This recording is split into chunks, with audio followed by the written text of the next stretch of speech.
Барлықтарыңызға қайырлы таң. Қалайсыздар? Короче, бізде қазір сағат 6 және де бүгін бізде 4 сентябрь. Мен үшін как будто 1 сентябрь, потому что мен енді баратын боламын мектепке. Сіздерге бұл влогта барлығын қалай болады, барлығын көрсеткім келіп тұр. Өзім чувствомен бөлісіп, себебі сіздер комментарияға осы видеоны қалаған болатынсыздар. Және де вот сіздердің просьбаларыңыз бойынша осы видеоны түсіріп тұрмын. Енді бет-қолымыздың барлығын жуып біткеннен кейін киінетін боламыз. Және де мен кеше мектепке сумкамды дайындаған жоқпын. Барлығын бірге дайындап, бірге мектепке шығамыз. Короче, өздеріңіз көріп тұрсыздар, қазір бетімде еш макияж жоқ, бояну керек, но шашымды жасап қойғанмын. Бүгін 1 сентябрь болғандықтан осындай обычный рубашка және де брюки киетін боламын, потому что Астанада уже суытып кетті.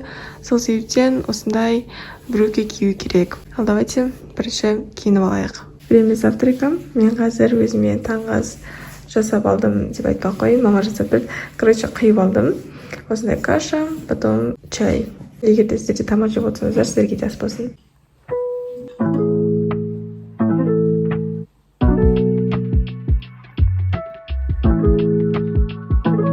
Ал давайте енді бірге боянатын боламыз. Қазір тез боянамыз, барлығын көрсетпеймін, себебі сіздер и так уже жаттап алдыңыздар мен макияжым қалай жасайтынымды. Қасымда Алия бояп жатыр. Мен сіздерге енді кішкене әңгіме айтып тұрайын. Мен қазір ішінде прям жаман қорқып тұрмын. Не үшін десеңіздер, мен қазір мектепке барамын ғой.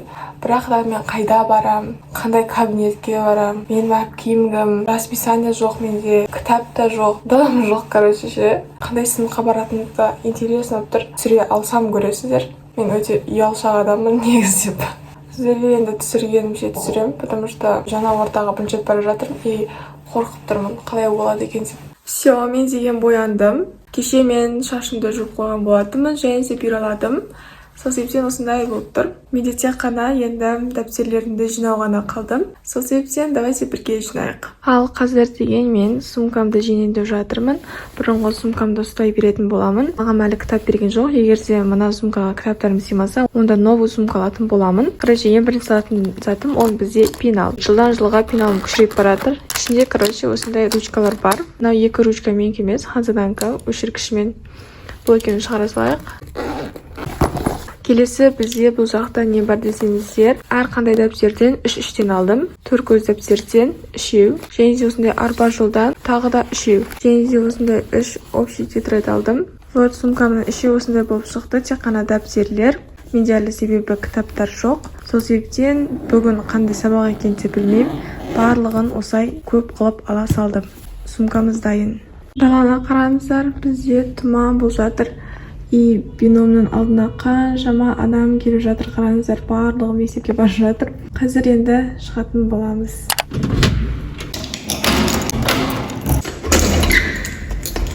Все, мен деген шықтым. Қазір бізде сағат 7-тен 40 кетті, және де мен деген қазір уже бара жатырмын. Прям жаман қорқып тұрмын. Не болатынын білмегендіктен қорқып тұрмын, но барлығы нормально болады деп ойлаймын.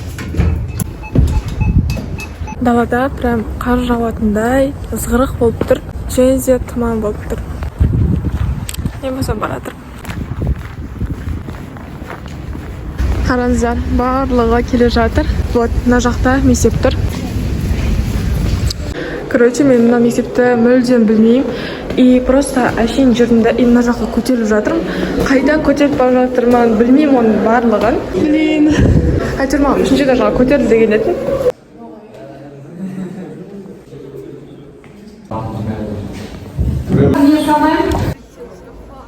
Короче, бізде ұшып өтті. Короче, мына жақта асхана. Мен асханадан осындай сердечко деген булочка алдым. 200 теңге тұрады екен.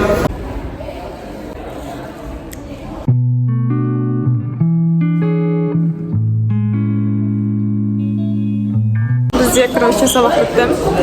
И қазір біз кітап алатын шығармыз. Камера сүрту керек.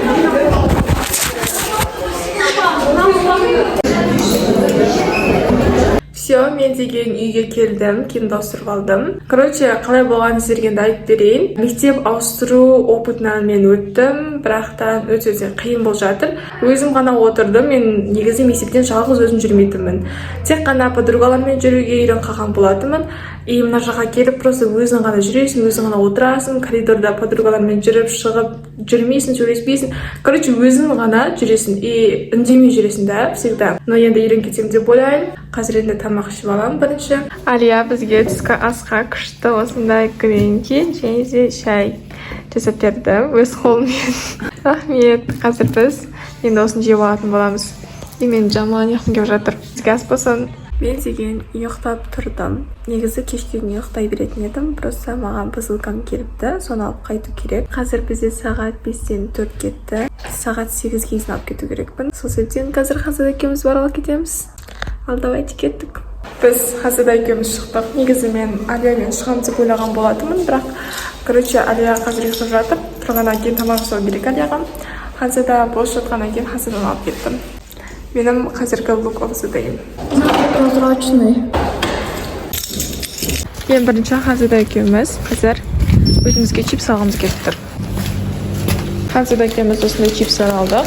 Енді қазір автобусға барамыз. Все, қазір жарты сағатта жүреміз и келеміз баратын жерімізге.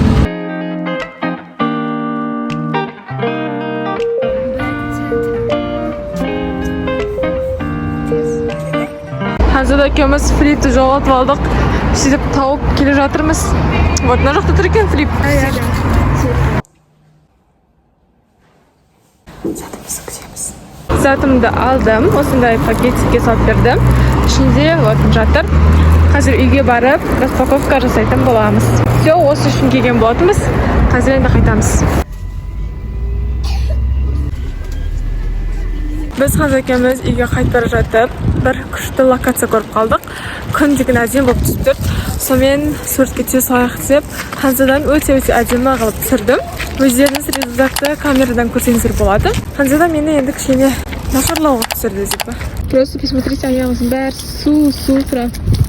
Осындай болып жатыр. Бағана суретке түсіреміз деп Хазада екеуміз батып кеттік. Хазада екеуміз емес, мен батып кеттім негізі. Мынау посылкамыз аман.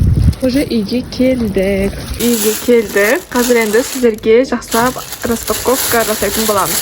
Сіздермен бірге көру үшін әдейі распаковка жасамадым. Вот, осындай бір посылка өздеріңіз біліп тұрған шығарсыздар. Сразу ашып бастаймыз. Ашамыз. 1, 2, 3. Та-дам! О, күшті. Қараңыздар, қандай күшті.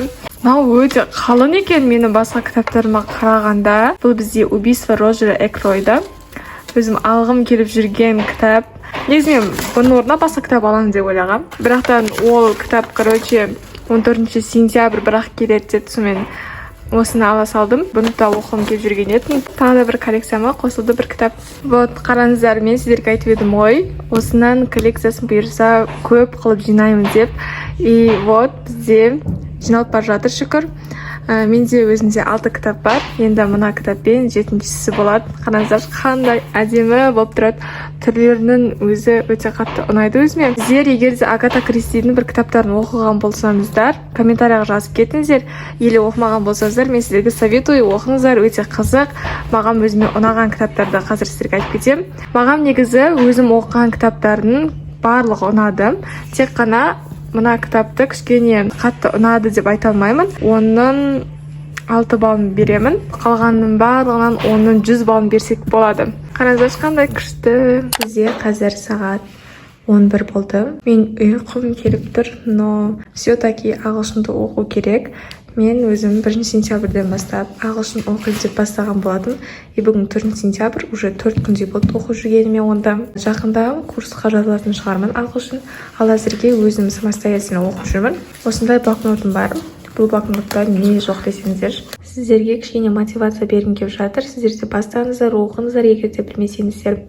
Мен деген осы ағайдың английский язык то автоматизма дегенді көріп жатырмын. Толтырып барлығын үйретіп, вот мен уже осынша бет жазып тастадым. Енді кішкене скучнылау негізі. Көбісі сол үшін тастап кетеді. Но егер де цель болса жетуге болады.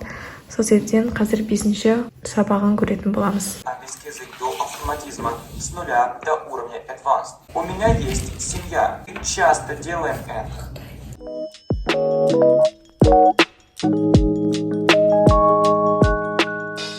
Ағылшынды оқып бітірдім, 5-ші урокты бітірдім. Сағат бізде 11-ден 38 кеттім. Және мен қазір ұйықтайтын боламын. Прям капец ұйқым келіп жатыр. Сіздерге сразу ертеңге жинап жатқан заттарымды көрсете салайын деп шештім. Пенал, как всегда, бізде ішінде қалам мен тоқты пеналымыз. Мына жақта бізде өңкей дәптерлер. Бұның біреуі бізде биологиядан, екінші дәптер менде алгебра, үшінші дәптеріміз бізде физика. Қазір түсіріліп жатқан видео уже 2-ші күн. Бірақтан сіздерге мен өзімнің кітаптарымды көрсеткім келіп тұр, потому что бізге кеше береміз деген кітапты негізі бүгін бердім. Сол себептен барлығын бірге қосып көрсете салайын. Мынаның барлығын мен көтеріп келдім. Ар жақта бар, еще мына жыртылып кетіп, мынаны қосып, и мына сөмкем де бар. Қараңыздар, қанша тола кітап. Жаңадан қосылған кітаптарды көрсете кетейін. Алғашқы әскери дайындық. Еще мен сіздерге мынаны көрсете кетейін. Бізде қазақ әдебиеті хрестоматия деп жазылып тұрады мына жақта. И бетін ашсаңыздар, қараңыздар, осындай өте кішкентай шрифтпен ұзын тексттер, короче, осындай екен. А мына жақта бізде русский язык и хрестоматия деген бар. Бұл жақта 2 бөлімнен тұрады. Тоже үлкен-үлкеннен. Бұл жақта тоже тексттер. Информатика, бұл информатика енді білмеймін, ашылып жабылатын шығар, потому что мен 9-ші класста мүлдем ашпай, просто вот осылай тұрған едім. Қалай келді, тура солай тұрған едім. Мына тоже өйтіп тұрмайды деп ойлаймын енді. Құқық негіздері сіздерде 9-ші класстан уже пайда болады, по-моему. 9-ші класста тоже оқыған болатынбыз. Осымен біздің видео аяқталды. Сіздерге ұнады деген ойдамын. Ұнаса лайктарыңызды басып, өз пікіріңізді комментарияға жазуды ұмытпаңыздар. Біздің арнамызға әлі де тіркелмеген болсаңыздар, тез тіркеліп алыңыздар. Себебі біздің күшті видеоларымызды жіберіп алу мүмкінсіздер. Қандай видео бізден күтесіздер? Комментарияға жазуды ұмытпаңыздар. Келесі көріскенше, пока-пока.